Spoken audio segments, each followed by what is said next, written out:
જય માતાજી। બરુલા ગીર, તાલુકો માળિયા હાટીના, જિલ્લો જુનાગઢ। આજે આપણે ભગતભાઈ ડોડિયાની તુરદાર એટલે પીજીએનપી એમાં આટો મારવા આવ્યા છે।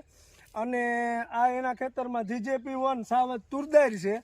અને ભગતભાઈને જ પૂછું છું કે ભગતભાઈ કેટલામી વખત તમે વાવો છો અને કઈ તુરદાર છે?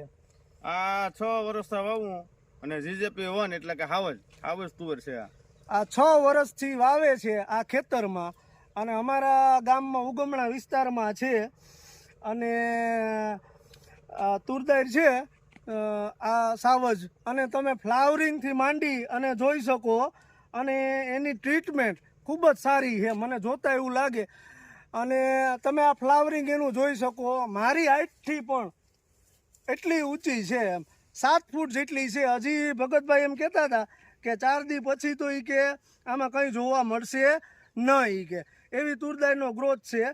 અને મને જ્યાં સુધી નોલેજ છે ત્યાં સુધી આમાં, જો કે ભગતભાઈને આ તુરદારમાં મારે કહેવાનું જ નથી, પણ બીજા કોઈ મિત્રો હોય, ખેડૂત મિત્રો, તો એને બોરોન પ્લસ બોરોન કેલ્શિયમનું ખાતર નાખે અથવા 19 નાખે તો તુરદારના ફ્લાવરિંગ સ્ટેજ ઉપર ખૂબ જ સારું રિઝલ્ટ મળે।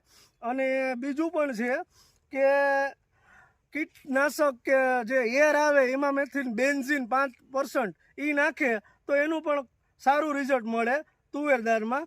અને તમે કોરાઝોન નાખો તો પણ સારું, પણ જોકે આપણે કોઈ કંપનીના દવાના પહેલાં નથી, પણ જે ખેડૂતને અનુરૂપ આવે। પણ આ ભગતભાઈની તુરદારમાં તમે ફ્લાવરિંગ મિત્રો આ જોઈ શકો।